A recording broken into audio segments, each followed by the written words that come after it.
Alors bienvenue dans cette nouvelle séquence de 10 minutes max pour parler d'un sujet en lien avec le RIFAP et l'Antéor. Aujourd'hui, je vais vous parler d'un outil que vous pourrez utiliser dans vos formations en RIFAP notamment. Ça sera le conducteur de formation que j'utilise et que je vous mets à disposition, qui pourra vous servir de base à la construction de votre cours RIFAP. Ce conducteur il sera disponible en ligne sur le site, donc vous aurez à la télécharger, donc on ne va pas le parcourir dans le détail, je vais simplement vous donner les grandes lignes et les grands principes de ce conducteur. Déjà, ce conducteur, quel est son contenu? Il contient le contenu d'une formation pour faire du PSC1 et du RIFAP associé. Donc en fait c'est un conducteur que j'utilise moi aujourd'hui dans le cadre de mes formations, ou notamment au CODEP dans lequel je suis, où finalement on a coutume de faire le PSC1 et le RIFAP, puisqu'on a fait le choix de valider ces deux formations de manière à ce que la personne ressorte à la fois avec un diplôme de sécurité civile et à la fois avec la spécificité plongée pour le RIFAP. Donc ça c'est notre choix, bien sûr le RIFAP, l'enseignement du RIFAP peut être décorrélé du PSC1, mais je vous rappelle que la Fédération française d'études sous-marins conseille fortement le passage du PSC1 également. Donc ce support, c'est également le fruit d'une expérience de plus de 20 ans dans l'enseignement des premiers secours appliqués à la plongée, de mon côté. Je suis un ancien formateur de CFPS, je suis aussi formateur d'état de secourisme, et du coup, c'est toujours le domaine du secourisme et de la plongée m'a toujours intéressé, donc du coup c'est un peu une compile des éléments que j'utilise et que je trouve intéressants pour enseigner le RIFAP.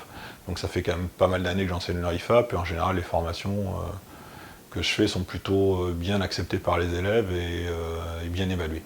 Donc du coup voilà, c'est le fruit d'une expérience. Ensuite, je dirais qu'il contient l'ensemble des éléments nécessaires sur une formation en RIFAP, donc en termes de contenu, il est assez riche.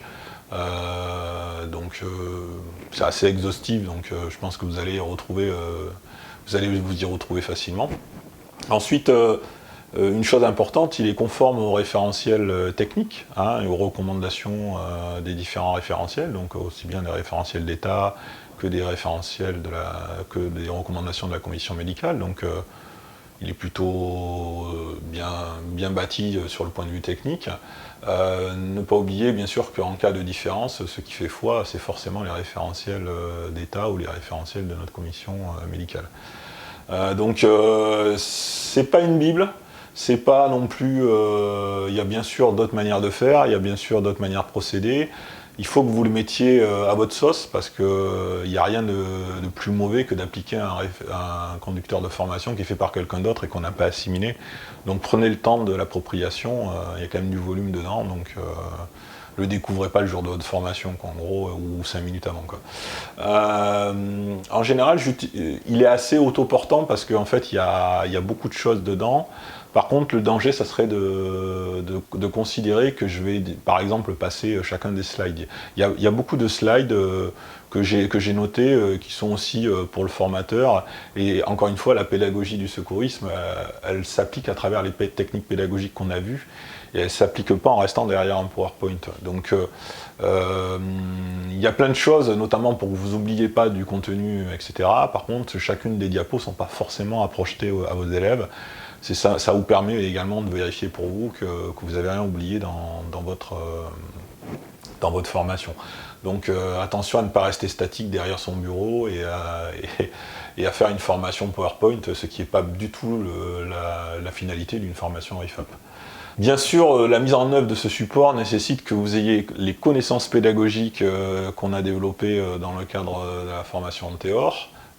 Donc vous maîtrisez l'ensemble des techniques pédagogiques et que vous soyez au carré sur vos gestes techniques, parce que bien entendu, c'est pas le support qui va vous amener tout ça, et le support c'est qu'un aide, et qu'un support et qu'un outil pédagogique par rapport à la formation, mais si vous ne maîtrisez pas le contenu, ni le fond, ni la forme, c'est comme en pratique plongée sous-marine, si on ne maîtrise pas le geste technique qu'on enseigne, et si on ne maîtrise pas la pédagogie pour faire passer le message, en général on a un cours qui n'est pas de bonne qualité.